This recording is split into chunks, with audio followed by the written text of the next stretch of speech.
I, Sarah, have finally achieved my dream of opening a cafe. My husband, Jason, also quit his job at the restaurant where he used to work to join me in running the cafe. After all, it was our shared dream to manage a cafe together. Although we don't have children yet, this cafe, which we created through numerous trials and errors, from financing to location and interior design, is like our own child to us. We're incredibly excited about the grand opening day, which feels like showcasing our child. One day, as we excitedly buzzed around preparing for the opening, a visitor arrived. The visitor came to our living quarters on the second floor of the shop. It was Jason's mother, my mother-in-law. She's a laid-back person and has been very accepting of our venture into business. She's so calm and kind that I often think I'd like to be like her when my child gets married and brings a spouse home. It's still a few days early for a celebration of the opening. Despite this thought, when we greeted her, my mother-in-law arrived with a surprisingly large amount of luggage. Shocked, Jason and I asked what had happened, and she revealed an unexpected truth. I was kicked out of Joshua's place. As she explained, my mother-in-law had been evicted from the apartment where she lived with my brother-in-law, Joshua, and had nowhere else to turn but to our home. I knew you two were busy, but well. She seemed apologetic. Her nonchalance made the situation even more difficult for me. But both Jason and I were more upset with my brother-in-law than with my mother-in-law. Jason immediately made a phone call. Joshua, Mom's here alone saying she was kicked out. What's going on? While my brother-in-law Joshua sounded sorry, he was firm in his response. It's absolutely impossible to live together at our place. My wife and I are too busy preparing for a new venture. And we don't have time to care for Mom, who's becoming forgetful. Could you take care of her for a while? We'll come to get her once things settle down here. It was convenient for him to say so, but those words were hard to trust. Originally, my brother-in-law, the eldest son, had reluctantly taken in our mother-in-law. My sister-in-law isn't very good at taking care either, and together with my brother-in-law, they must have kicked out my mother-in-law and are now doing as they please. So, I thought about it. A way to ensure that my kind mother-in-law doesn't feel lonely or mistreated. It's fine if that's what Joshua says. Let's have her live with us. It seemed the only way. Since my father-in-law had passed away and there were only 2 brothers, there was no one else to take care of her. Though it felt burdensome, my mother-in-law is family to me as well. I couldn't not take care of her, and more than anything, I couldn't leave my kind and beloved mother-in-law. If Sarah is okay with it, then I want to do it too. Jason was positive about it. After all, it was Jason who was more of a mama's boy, so perhaps having his mother nearby was better for him too. Well, thank you. Jason, Sarah.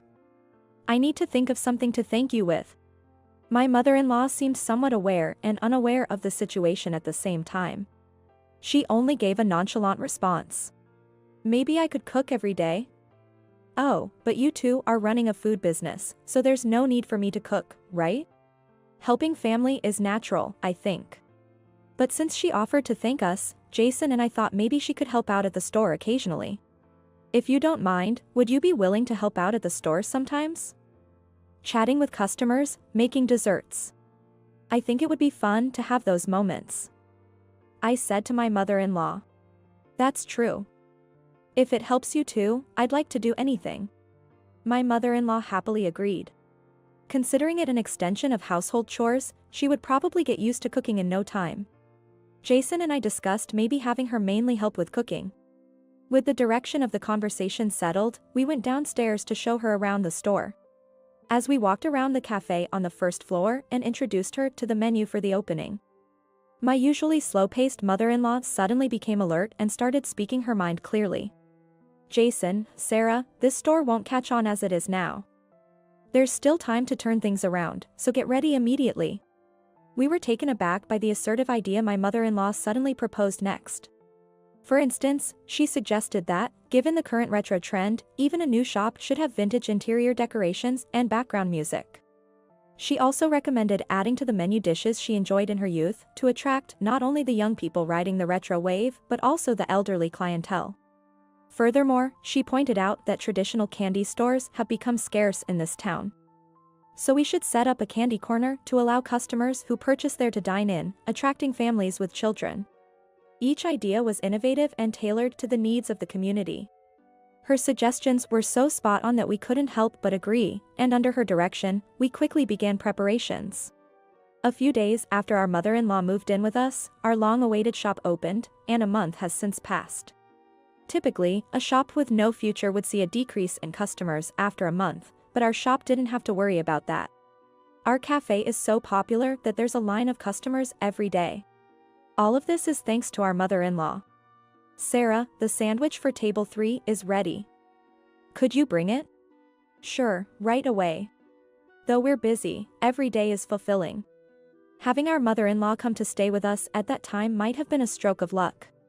However, into those busy yet enjoyable days, unwelcome visitors arrived one day. It was my brother-in-law and his wife.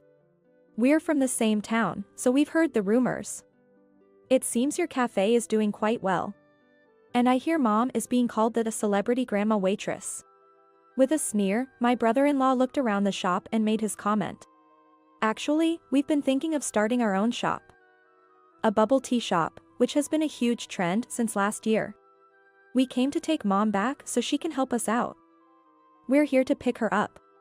What? What are you suddenly talking about, Joshua? Well, the deal was until we settled down, right?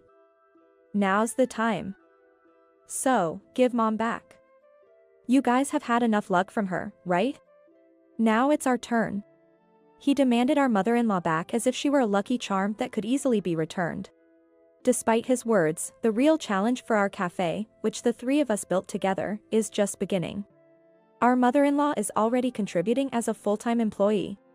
Who would fill her shoes if she left now? You could hire some part-timers. With your thriving cafe, I bet young part-timers would be lining up to work. They'd probably work much harder than an elderly mom. So, Mom, please thank Jason and Sarah properly and come back with us. To our surprise, our mother-in-law readily nodded in agreement with my brother-in-law's words. Both my husband and I were so shaken by this. Mom, you don't have to listen to him.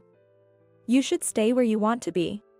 Jason, I really think it's okay to go back with Joshua. Sarah, I'm sorry for meddling too much. But I enjoyed working with you both. Visit me at home sometime. Without giving the impression of being taken away by force, our mother-in-law was led away by my brother-in-law and his wife. Suddenly, we didn't even have time to feel frustrated or wronged.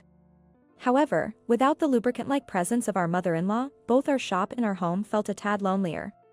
That was the undeniable truth. Days of busyness where we lost track of time continued, and before we knew it, half a year had passed. Our shop is still thriving today.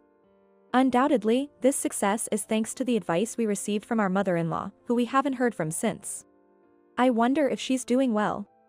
Worried, I thought about calling her, but seeing Jason visibly lonely for being robbed of his mother by his brother, or perhaps sulking as if abandoned by her, I couldn't bring myself to reach out. Welcome. The atmosphere at home wasn't great, but the shop had to open, and customers kept coming. Then, one day, the person who opened the door wasn't a customer but our ever-serene mother-in-law. Sarah, Jason, I've missed you. Mom, what brings you here all of a sudden? We were worried about you not getting in touch. Are you okay? As we took turns asking, our mother-in-law, smiling brightly, echoed her previous sentiment. I was kicked out of Joshua's place. I was helping out with their shop as they asked, but it seems their business went downhill. They said I was in the way, so I left. I was hoping I could work with you again. Once again, for a reason that seems unimaginable for one's own mother, our mother-in-law was driven out. Jason and I were about to devise a plan to teach my brother-in-law a lesson, but it turned out to be unnecessary. It was my brother-in-law who came to us. He looked very worn out. Why would you disappear on your own, Mom? We are having a hard time. Today, his wife, my sister-in-law, wasn't with him. It seemed she was looking after their store. Joshua, don't make it sound like it's my fault. You two were the ones talking about cutting labor costs, so I was the first to leave to help out. I understood then why my mother-in-law said she was driven out. If they wanted to cut costs, it would start with the most easily dismissible, or in this case, my mother-in-law. who arguably shouldn't need to work at her age. That was about the part-time students, not you, Mom. I never said anything about letting you go. I don't want to be in your shop anymore. I don't want to be on a sinking ship. If you were to ask me to use my savings and pension to fund the business because it's failing, that would be the end of me. Don't say that. Come back to the store and give us advice like you did for Jason and Sarah. You said it yourself, Mom. How they let even an old lady like you have a say in the business and were kind to you. We want you to have a say in our business too. It's not hard. No, I helped Jason and Sarah because they wanted to create a cafe that would be a haven for the townspeople. Reminiscent of the place I worked at when I was young. You're only thinking about your profit and immediate concerns.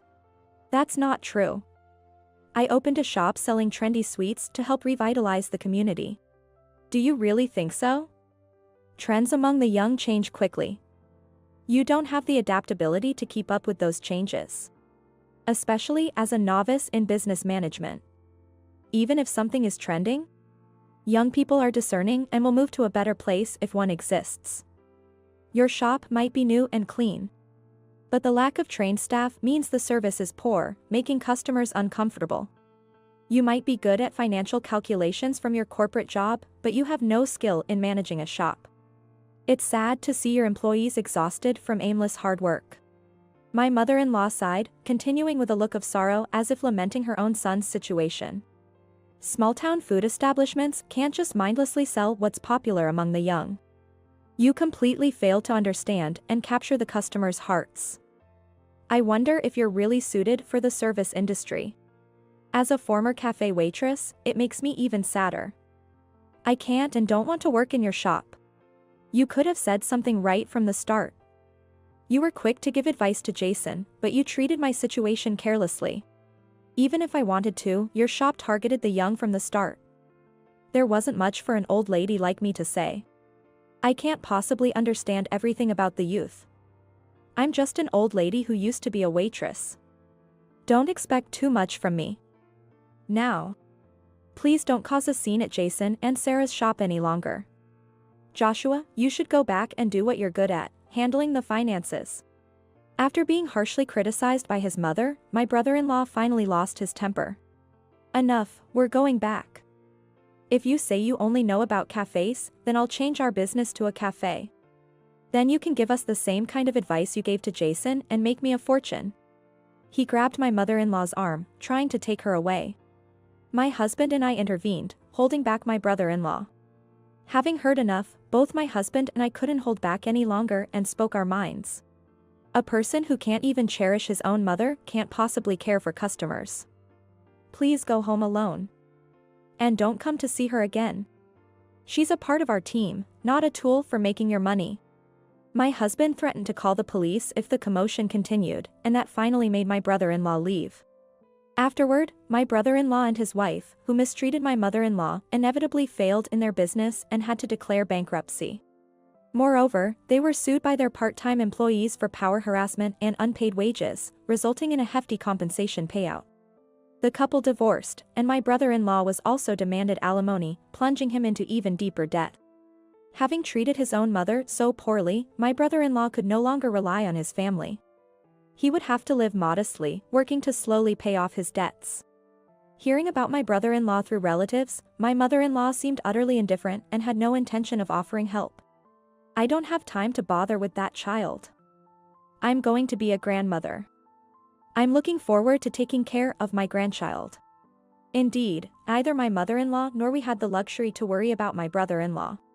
Our shop flourished even more with my mother-in-law's return, and my husband and I were blessed with the child we had longed for. Sarah, don't stress just because it's your cafe. Work at your own pace. Everyone, including our regulars, is looking forward to seeing your child more than anything. Yes, thank you.